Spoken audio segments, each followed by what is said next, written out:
Advocate അസ്ക, എന്താണ് advocate അസ്ക സംഭവിച്ചത്? ഞാൻ വിചാരിച്ചു ആലപ്പുഴയിൽ അടപടലം താഴോട്ട് പോകുന്ന വിചാരിച്ചത്, പക്ഷേ അത് കൊല്ലത്താണല്ലോ കനത്ത തിരിച്ചടി ഉണ്ടായത്. എന്താ സംഭവിച്ചത്? അന്നമ്പിയർ, ഇതില് ഈ തെരഞ്ഞെടുപ്പ് പ്രാദേശിക സർക്കാർ രൂപീകരണത്തിന്റെ തെരഞ്ഞെടുപ്പുമായി വിധിയുമായി ബന്ധപ്പെട്ട് വളരെ കുറ്റബോധത്തോടു കൂടിയാണ് ഞാൻ ഈ ചർച്ചയിൽ പങ്കെടുക്കുന്നത്. കുറ്റബോധത്തിന്റെ കാരണം എന്ന് പറയുന്നത് പലപ്പോഴും ഇടതുപക്ഷത്തിന്റെ ഇടതുപക്ഷത്തിന്റെ പ്രവൃത്തികളെ വലിയ തോതിൽ സംരക്ഷിക്കുന്ന തരത്തിൽ ന്യായീകരണം കണ്ടെത്തുന്നതിൽ എന്നെ പോലുള്ള ചില ആളുകൾ നിന്നിരുന്നു എന്ന കുറ്റബോധമാണ് ഇപ്പോൾ തോന്നേണ്ടത്. പാർട്ടി ഇടതുപക്ഷം ഏതെങ്കിലും ഘട്ടത്തിൽ വ്യതിയാനങ്ങളിലേക്ക് പോകുമ്പോൾ ഞങ്ങളെപ്പോലുള്ള ആളുകൾ വളരെ ശക്തമായ ഭാഷയിൽ പ്രതികരിക്കേണ്ടിയിരുന്നു എന്ന തോന്നലാണ് ഈ തെരഞ്ഞെടുപ്പ് വിധിയെ സംബന്ധിച്ച വിശകലനത്തിൽ ആദ്യഘട്ടത്തിൽ എനിക്ക് തോന്നുന്നത്. എന്തുകൊണ്ടെന്നാൽ കേരളീയ പൊതുസമൂഹം ഒരു വർഗീയ ധ്രുവീകരണത്തിന്റെ പാതയിലേക്ക് പോകുന്നു എന്ന യാഥാർത്ഥ്യ ബോധം, മതനിരപേക്ഷ ബോധമുള്ള ഇടതുപക്ഷ മനസ്സുകളെ ചൂണ്ടിക്കാണിക്കുന്നതിൽ ഞങ്ങളെപ്പോലുള്ള ആളുകൾക്ക് പരാജയം സംഭവിച്ച ഒരു തെരഞ്ഞെടുപ്പ് വിധി കൂടിയാണ്. എന്തുകൊണ്ടെന്നാൽ കേരളത്തിൽ ഇപ്പോ സംഭവിച്ചിരിക്കുന്നത് ഒരു ഘട്ടത്തിലും നാം ഉണ്ടാകില്ല എന്ന് കരുതിയിരുന്ന ഭൂരിപക്ഷ വർഗീയതയുടെ കേന്ദ്രീകരണത്തിലേക്ക് കേരളം മനസ്സുമാറുന്നു ആണ് ഏറ്റവും വലിയ ആശങ്കയുണർത്തുന്നത്. ഒന്ന്.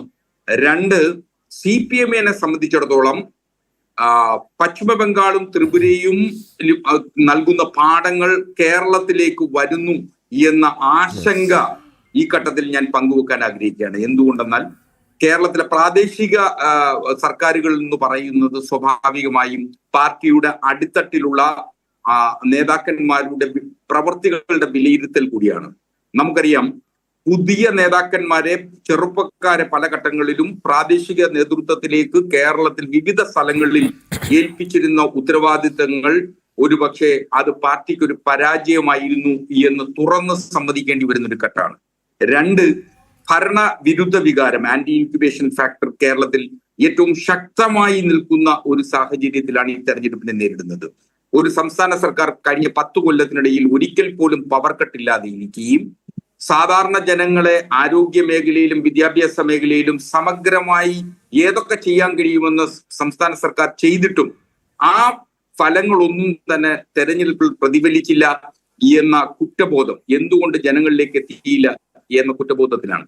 അതിലേറ്റവും പരമപ്രധാനമായി ജനങ്ങൾ വർഗീയ ധ്രുവീകരണത്തിലേക്ക് പോകുന്നു, അല്ലെങ്കിൽ കേരളീയ സമൂഹം അങ്ങനെ ചിന്തിക്കുന്നു എന്ന് കരുതാനാണ് ഞാൻ ആഗ്രഹിക്കുന്നത്. എന്തുകൊണ്ടെന്നാൽ CPM-നും ഇടതുപക്ഷത്തിനും ചില ഘട്ടങ്ങളിൽ ഇക്കാര്യത്തിൽ പരാജയം സംഭവിച്ചു. ഒരു ഉദാഹരണം പറഞ്ഞാൽ, ശബരിമല വിഷയം കേരളത്തിലെ ഏറ്റവും നീറുന്ന പ്രശ്നമായി കേരളീയ പൊതുസമൂഹം ചർച്ച ചെയ്തിട്ടും CPM ആ അർത്ഥത്തിലുള്ള ഗൗരവത്തിൽ ആ വിഷയത്തെ സമീപിച്ചില്ല എന്നത് ഒരു വലിയ പരാജയമായി. രണ്ട്, നാഴികയ്ക്ക് 40 വട്ടം വർഗീയ വിഷം തുപ്പിയിരുന്ന ശ്രീ വെള്ളാപ്പള്ളി നടേശനെ പോലുള്ള ഒരാളുടെ വാക്കുകളെയും പ്രവൃത്തികളെയും നിശിതമായി വിമർശിക്കേണ്ടിയിരുന്ന CPM വിമർശിച്ചില്ല എന്ന കുറ്റബോധം, അല്ലെങ്കിൽ വിമർശിക്കുന്നതിന് അമാന്തമുണ്ടായി എന്ന കുറ്റബോധം ചേർത്തു പിടിക്കുന്ന സാഹചര്യം പൊതുസമൂഹത്തിൽ സൃഷ്ടിച്ചു എന്നുള്ളതാണ് ഏറ്റവും പരമപ്രധാനം.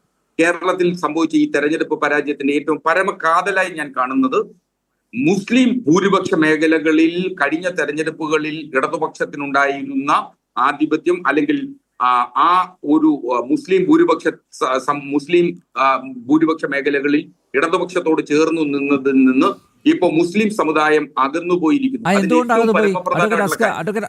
മുസ്ലിം പ്രീണനത്തിലൊന്നും ഒരു കുറവുണ്ടായിരുന്നില്ലല്ലോ, എന്നിട്ട് എന്തുകൊണ്ട് പ്രീണനം ആയിരുന്നില്ല ഇതില് അന്നമ്പേരത്തിൽ ഏറ്റവും പരമപ്രധാനമായിട്ട് കണ്ടത് മുസ്ലിം പ്രീണനത്തിനപ്പുറം മുസ്ലിം സമുദായത്തിന്റെ ഭൂരിപക്ഷ മണ്ഡലങ്ങളിലാകമാനം ഇടതുപക്ഷം 2020 ജയിച്ചിട്ടുണ്ടായിരുന്നു എങ്കിൽ 25 എത്തുമ്പോ അവിടെ ആകമാനം UDF-ന് അനുകൂലമായ ഒരു തരംഗമുണ്ടായതായി കാണുന്നു.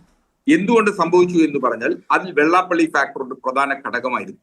അതിന് ശക്തമായ ഭാഷയിൽ വെള്ളാപ്പള്ളിയെ താക്കീത് ചെയ്യുന്നതിന് ഇടതുപക്ഷ നേതൃനിരയിലേക്ക് കഴിഞ്ഞില്ല. അവർ കുറ്റകരമായ മൗനം പാലിച്ചു എന്നുള്ളതാണ് എന്റെ പക്ഷം. അതുകൊണ്ടാണ് ഇപ്പൊ കൊല്ലം കോർപ്പറേഷനിലടക്കം മുസ്ലിം ഭൂരിപക്ഷ മേഖലകളിൽ സമഗ്രാധിപത്യത്തിലേക്ക് UDF-ന് വരാനായത്. അതൊരു ചെറിയ കാര്യമല്ല. രണ്ട്, ഭൂരിപക്ഷ വർഗീയതയെ താലോലിക്കുന്ന BJP-യുടെ രാഷ്ട്രീയ ധാരയെ ചെറുക്കുന്നതിനാവശ്യമായി പ്രവൃത്തികളിൽ പരാജയം സംഭവിച്ചു. BJP-ക്ക് ഒരുപക്ഷെ തിരുവനന്തപുരം നഗരസഭ പിടിക്കുകയും തൃപ്പൂണിത്തുറ പിടിക്കുകയും ചെയ്തത് വലിയ ആവേശകരമായ വിജയമാണെന്ന് തോന്നുമ്പോൾ തന്നെ കേരളത്തിലെ ജില്ലാ പഞ്ചായത്തുകളാണ് രാഷ്ട്രീയമായി ഇക്കാര്യത്തിൽ വരുന്നത്. 1.7% ആണ് കഴിഞ്ഞ തെരഞ്ഞെടുപ്പിൽ നിന്ന് BJP-ക്ക് രാഷ്ട്രീയമായി വിജയം നേടാൻ കഴിഞ്ഞിട്ടുള്ളത് എന്നതുകൂടി പരിശോധിച്ചിട്ട് വേണം നാം കാണാൻ. എന്നാൽ ഇടതുപക്ഷത്തിന് നഷ്ടപ്പെട്ടത് 1%. പക്ഷെ ആ 1% തെരഞ്ഞെടുപ്പിൽ ഇടതുപക്ഷത്തിന് നഷ്ടപ്പെടുമ്പോൾ UDF-ന് ആകമാനം കേരളത്തിൽ ഒരു തരംഗമുണ്ടാക്കാൻ കഴിഞ്ഞു, UDF-ന് ആകമാനം മേൽക്കൈ നേടാൻ കഴിഞ്ഞു എന്ന വസ്തുതയിലേക്കാണ് നാം വിരൽ ചൂണ്ടേണ്ടത്. ഇവിടെ ഇടതുപക്ഷ നേതാക്കന്മാർ ചിലത് തിരിച്ചറിയേണ്ടിയിരിക്കുന്നു എന്നതാണ് എന്നെപ്പോലുള്ള ആളുകൾ കരുതുന്നത്. ഇടതുപക്ഷ നേതാക്കന്മാർ എങ്ങനെ തിരിച്ചറിയണം എന്നുള്ളത് ഞാൻ വളരെ സത്യസന്ധമായിട്ട് ഈ കാര്യത്തെ വിലയിരുത്തുമ്പോൾ CPM-ന്റെ ഒരു ഏരിയ കമ്മിറ്റി അംഗത്തിന്റെ 12 മണിക്കൂർ, പകലിന്റെ 12 മണിക്കൂർ എന്ന് പറയുന്നത് ഏകദേശം 10 മണിക്കൂറും CPM കമ്മിറ്റികളുമായി ബന്ധപ്പെട്ട് അവർ പ്രവർത്തിക്കേണ്ടി വരുന്ന സാഹചര്യമാണ്. ജനങ്ങളുടെ നാഡി ഞരമ്പുകളിലേക്ക് അല്ലെങ്കിൽ ജനങ്ങളുടെ ജീവൽ പ്രശ്നങ്ങളിലേക്ക് അവർക്ക് ഇറങ്ങിച്ചെല്ലാൻ കഴിയുന്നില്ല. 1. 2, പ്രാദേശിക നേതാക്കന്മാർ വല്ലാത്ത തരത്തിൽ ധാർഷ്ട്യവും ധിക്കാരവും വെച്ചു പുലർത്തും.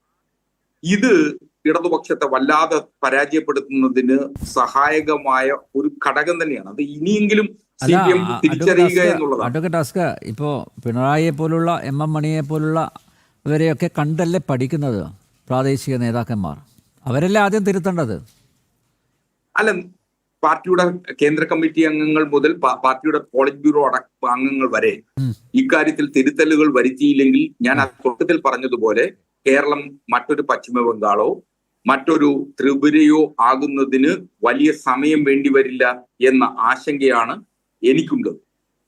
അതുകൊണ്ടാണ് ഞാൻ വളരെ കൃത്യമായിട്ട് ഇക്കാര്യത്തിൽ ഇതിൽ ഒരു നിലപാട് പറയേണ്ടി വരുന്നത്. കേരളത്തെ സംബന്ധിച്ചിടത്തോളം കേരളത്തിൽ ഈ BJP-യോ അല്ലെങ്കിൽ സംഘപരിവാറിനോ നേടാൻ കഴിയുന്നതിന് അപ്പുറം UDF-ന് നേടാൻ കഴിയും. നമുക്കറിയാം, ശബരിമല വിഷയവുമായി ബന്ധപ്പെട്ടതിന് ശേഷം പാർലമെന്റ് തെരഞ്ഞെടുപ്പ് നടക്കുന്ന വേളയിൽ അതിന്റെ മൊത്തം ഗുണഭോക്താവായി വന്നത് വളരെ കൃത്യമായി UDF ആയിരുന്നു. BJP-ക്ക് വലിയ തോതിൽ അത് നേട്ടമുണ്ടാക്കാൻ കഴിഞ്ഞില്ല. പക്ഷേ ഇപ്പോ ശബരിമല വിഷയത്തിൽ പാർട്ടി എടുക്കേണ്ടിയിരുന്ന നിലപാട്, പാർട്ടിയുടെ നേതാവിനെ, പാർട്ടി ഏൽപ്പിച്ച ചുമതലകളിൽ വീഴ്ച വരുത്തിയ നേതാവിനെ പാർട്ടി സമയബന്ധിതമായി നടപടിയെടുക്കേണ്ടതായിരുന്നു. അങ്ങനെ പത്മകുമാറിനെ നിശ്ചയമായും പാർട്ടി നടപടിയെടുക്കണമായിരുന്നു. ആ നടപടി എടുക്കുന്നതിൽ പാർട്ടിക്ക് പറ്റിയ സമയബന്ധിതമായി ചെയ്യാതിരുന്നത് വലിയ തോതിൽ കേരളീയ പൊതുസമൂഹത്തിൽ ചർച്ചയായി എന്നുള്ളതാണ്. കാരണം കേരളം പോലൊരു സമൂഹത്തെ സംബന്ധിച്ചിടത്തോളം, സാധാരണ ജനങ്ങളെ സംബന്ധിച്ചിടത്തോളം, ഹിന്ദു സമുദായത്തിലെ താഴെ തട്ടിലുള്ള ജനങ്ങൾ അടക്കം ശബരിമല എന്ന് പറയുന്നത് വല്ലാത്ത വൈകാരികമായിട്ടുള്ളൊരു വികാരമാണ് എന്നത് വസ്തുതയാണ്.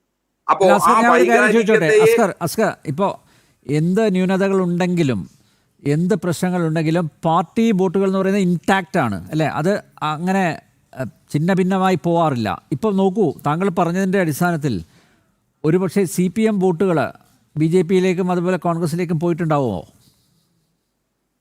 അല്ല, നിശ്ചയമായും നമുക്ക് തിരുവനന്തപുരം നഗരസഭ മാത്രം പരിശോധിച്ചാൽ CPM-ന്റെ സിറ്റിംഗ് സീറ്റുകളാണ് BJP പിടിച്ചെടുത്തത്.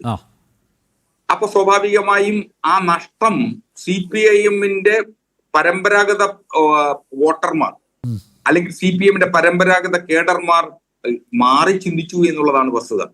ഞാൻ വോട്ട് ചെയ്ത എന്റെ വാർഡിൽ പോലും BJP-ക്ക് ജയിക്കാനായി എന്നുള്ളതാണ് വസ്തുത. BJP-യാണ് എന്റെ കൗൺസിലർ, ഇപ്പോൾ BJP-യാണ്. അപ്പോ 40 വോട്ടുകൾക്കാണ് BJP-യുടെ കൗൺസിലർ ജയിച്ചിട്ടുള്ളത്. ഞാൻ അടക്കമുള്ള ആളുകളെ സംബന്ധിച്ചിടത്തോളം അതൊരു വലിയ പരാജയമാണ്. ആ പരാജയത്തിന്റെ വസ്തുനിഷ്ഠ യാഥാർത്ഥ്യ ബോധത്തോടു കൂടിയുള്ള സമീപനമാണ് ഇക്കാര്യത്തിൽ ഞാൻ വരുന്നത്. BJP ജയിക്കുകയോ കോൺഗ്രസ് ജയിക്കുകയോ അല്ലെങ്കിൽ തെരഞ്ഞെടുപ്പിൽ ഒരു ജയപരാജയങ്ങൾ അങ്ങനെയല്ല കാണപ്പെടേണ്ടത്. ഇതൊരു വല്ലാത്ത സൂചനയാണ്.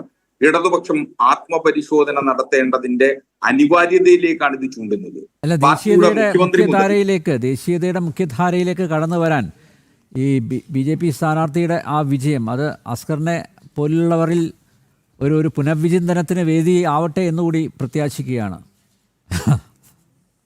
അങ്ങനെയല്ല ആനന്ദൻ, കാരണം എന്ന് വെച്ച് കഴിഞ്ഞാൽ ഇതിലൊരു വലിയ തിരുത്തലുകൾ ആവശ്യമുണ്ട്. CPM-ന് തിരിച്ചു വരുന്നതിന് ആവശ്യമായിട്ടുള്ള സർവ്വസന്നാഹവും കേരളത്തിലുണ്ട്. പാർട്ടിയുടെ മുഖ്യമന്ത്രി മുതൽ 3 മാസം പോലും ഉണ്ടാവില്ല. 10 ദിവസം മതി CPM-ന് തിരിച്ചു വരാൻ. മതിയോ? ആത്മപരിശോധന നടത്തിയാൽ CPM-ന് തിരിച്ചു വരാൻ 10 ദിവസം മതി. CPM-ന്റെ സംസ്ഥാന സെക്രട്ടറി, അതുപോലെ തന്നെ CPM-ന്റെ മുഖ്യമന്ത്രി മുതൽ മന്ത്രിമാരടക്കം ചെയ്ത പാപങ്ങൾ അത് ഇല്ലാതാക്കി കളയാൻ പറ്റില്ലല്ലോ, കഴുകി കളയാൻ പറ്റില്ലല്ലോ. ചെയ്ത തെറ്റുകളെ തിരുത്തി പറയുക CPM-ന്റെ ഏറ്റവും വലിയ പ്രത്യേകത, കമ്മ്യൂണിസ്റ്റ് പാർട്ടിയുടെ ഏറ്റവും വലിയ പ്രത്യേകത എന്ന് പറയുന്നത് ഇന്നലെ സംഭവിച്ച തെറ്റുകളെ ഏറ്റുപറയുകയും അത് പൊതുസമൂഹത്തെ ബോധ്യപ്പെടുത്തുന്നതിനുള്ള സർവ്വസന്നാഹവും CPM-നും കമ്മ്യൂണിസ്റ്റ് പാർട്ടികൾക്കുണ്ട്. അപ്പോ ഈ പാർട്ടിക്ക് ഒരു മാറ്റം ഉണ്ടായിട്ടില്ല. ഇപ്പോഴെങ്കിലും തിരുത്താൻ പാർട്ടി തയ്യാറാവാതെ വസ്തുനിഷ്ഠ യാഥാർത്ഥ്യ ബോധത്തോടുകൂടി പാർട്ടി സമീപിക്കാതിരുന്നാൽ ഇതൊരു വലിയ ചുണ്ടുപലകയാണ്. നിയമസഭ തെരഞ്ഞെടുപ്പ് ഇടതുപക്ഷത്തെ സംബന്ധിച്ചിടത്തോളം ഞങ്ങൾക്ക് വളരെ താത്വികമായിട്ടൊരു വിശദീകരണം ഇക്കാര്യത്തിൽ നടത്താൻ കഴിയും. തെരഞ്ഞെടുപ്പ് എന്ന് പറയുന്ന ഒരു രാഷ്ട്രീയ സമരമാണ്. ഞങ്ങൾ അതിനെ രാഷ്ട്രീയ സമരമായിട്ട് മാത്രമാണ് കാണുന്നത്. ഞങ്ങൾ തെരഞ്ഞെടുപ്പിനെ സംബന്ധിച്ചിടത്തോളം ജയപരാജയങ്ങൾ ഒരുപോലെ ഞങ്ങൾ സ്വീകരിക്കും എന്നൊക്കെ പറഞ്ഞൊരു താത്വിക വിശദീകരണ ഇക്കാര്യത്തിൽ എനിക്ക് നടത്താൻ കഴിയും. പക്ഷെ യാഥാർത്ഥ്യ ബോധത്തോടുകൂടി ഇതിനെ സമീപിക്കുമ്പോൾ ഇടതുപക്ഷത്തിന് വലിയ പരാജയം ഉണ്ടായതിന്റെ കാരണങ്ങൾ നിരവധിയാണ്. ആ കാരണങ്ങൾ പാർട്ടി ഇപ്പോഴെങ്കിലും സമ്മതിച്ച് അത് തിരുത്തുന്നതിന് ആവശ്യമായിട്ടുള്ള നടപടികളിലേക്ക് പോകണം എന്നുള്ളതാണ്. കാരണം ശബരിമല വിശ്വാസികളെ വേദനിപ്പിച്ചതിന്റെ കൂടി ഒരു പരാജയമാണ് ഈ തെരഞ്ഞെടുപ്പ് വിധി എന്ന് പാർട്ടി തിരിച്ചറിയാം. എന്തായാലും അഡ്വക്കേറ്റ് അസ്കർ, സത്യസന്ധമായ ഈ തുറന്ന പറച്ചിലിന് ഞാൻ താങ്കളെ അഭിനന്ദിക്കുകയാണ്. പക്ഷേ താങ്കൾ പറഞ്ഞതുപോലെ ഈ 10 ദിവസം പോരാ, ഈ ക്ഷീണം മാറ്റാൻ 10 ദിവസം പോരാ എന്ന് തന്നെയാണ്. അതിന് ഏത് അത്ഭുത വിദ്യയാണ് പ്രയോഗിക്കുക എന്ന് കാത്തിരുന്ന് കാണാം.